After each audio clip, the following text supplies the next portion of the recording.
Are you thinking of trekking to Everest Base Camp soon? Then here's my top 5 things that I wish I'd known before heading out there. Let's go.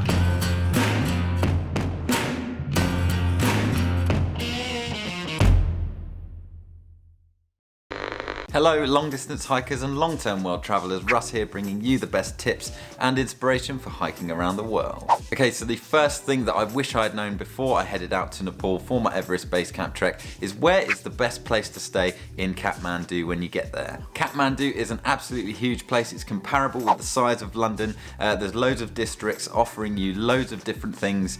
So before your Everest Base Camp Trek, I recommend that you stay in a place called Thamel. Thamel is the trekking hotspot district of Kathmandu. There's tons of trekking shops and bars. There's a big trekking community there. All of your trekking companies are there, so they'll be able to sort out all of your trip for you. They'll be able to sort out all of your permits and everything like that.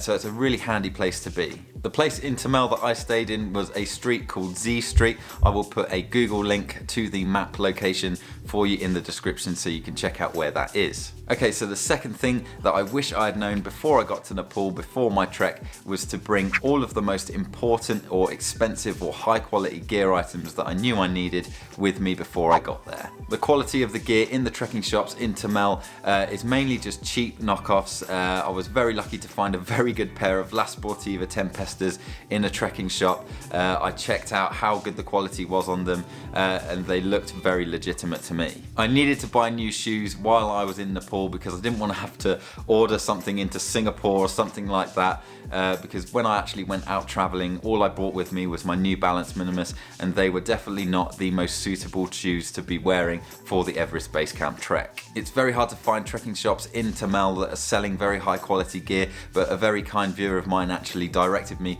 to a place in Thamel, and I'll put another map link in the description to that as well so you can find that very easily. If you're thinking of buying a lot of trekking gear in Thamel, it's absolutely fine for little things like a flask or a trekking pole or some socks or some gloves or a hat or anything like that, but anything like your shoes, your backpack, a tent, your sleeping bag, I highly recommend that you purchase those things online legitimately from a well-known brand or anything like that before you head out there. If that is not an option for you, just like myself, then thoroughly check the gear before you buy it. Try it on, try it out. I did try one trekking pole which was the cheapest option in one of the shops that I went into, and it actually snapped when I put a very small amount of weight on it. So yeah, they are cheap knockoffs. Okay, so the third thing that I wish I had known before heading out to Nepal, before my Everest Base Camp Trek, was to make sure I brush up on my haggling skills. It is very important that you brush up on your haggling skills, especially when you're buying trekking gear, because you'll get everything at the price that they're supposed to be. As I said before, it is all cheap knockoffs, so I recommend that you haggle down by at least 25% from the original asking price. That doesn't mean stick to 25%, try and knock it down by like 30 or maybe 40% if you can.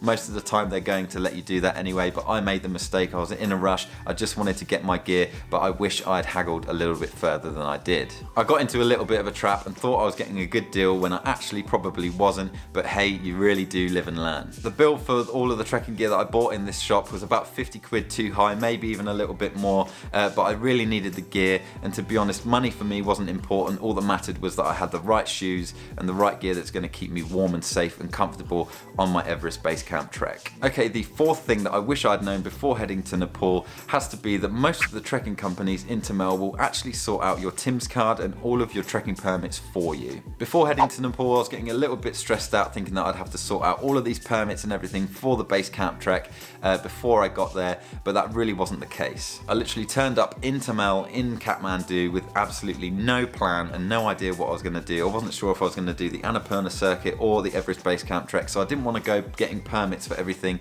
until I was absolutely sure which trek I wanted to do. Luckily, the Airbnb host that I was staying with was actually the owner of a trekking company, and they took me into their office and they actually said, oh, we can sort out all your permits for you, we'll sort out your guide, we'll sort out your flights, everything like that, just leave it with us and you'll be absolutely fine. Which is really handy. The common misconception is that you've got to get all of these things sorted before you go, but you really don't. You can just turn up and do it all on the fly. There's really no need to stress, it's all there waiting for you. I will put a link below in the description to the exact trekking company that I use. They're called Magic Expeditions, very good service, very nice people, and they got everything sorted within 2 or 3 days. Don't worry guys, this video is not sponsored. I just really enjoyed their service and I'm still good friends with the owner of the trekking company to this day.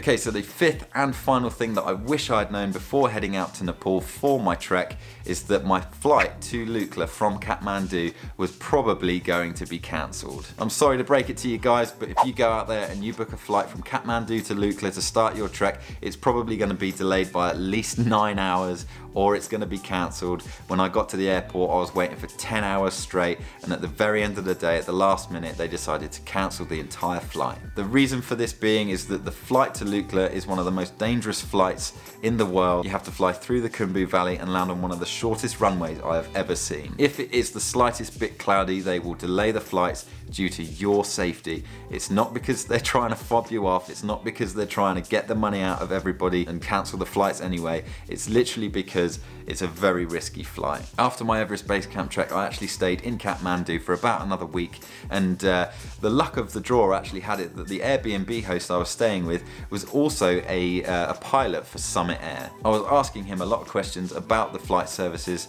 and he basically said all of their planes are kitted out with radar systems and everything that they need, but they really do not want to risk flying in cloudy or bad conditions and risking people's lives. It's just not worth it. I've got to give it to them, they all work so very hard to make sure people get on their flights, especially in the busy season. I went in November and it's one of the high seasons other than the spring when most people go up to Everest summit. Okay, so my main piece of advice to help overcome this problem is when you go to your trekking company in Thamel, when you're booking everything through them, instead of booking a flight with a plane, book a flight with a helicopter instead. With a helicopter, it really doesn't matter what the weather conditions are. If it's a little bit cloudy or rainy, they can still fly all the way to Lukla. They don't need a runway and they can hover, so it really overcomes this issue. You'll also have a much better experience. I much more enjoyed the helicopter ride. It was much more exciting for me, but it does come a little bit more of a price. The helicopter price can be from anything between 150 to 300 US dollars.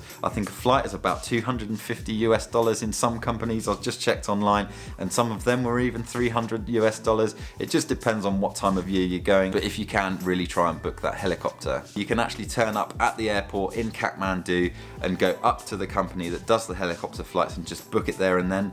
When my flight got cancelled, me and a few other guys, we actually haggled down a helicopter ride from about 500 to 350 US dollars. It was a bit stressful, but we got there in the end, and I just really did not want to risk losing my place to start up in Lukla, to start my Everest Base Camp Trek on that very same day. I really didn't want to have to stay in another hotel for one night, try and get another flight booked that would have delayed my entire trip by about 4 days.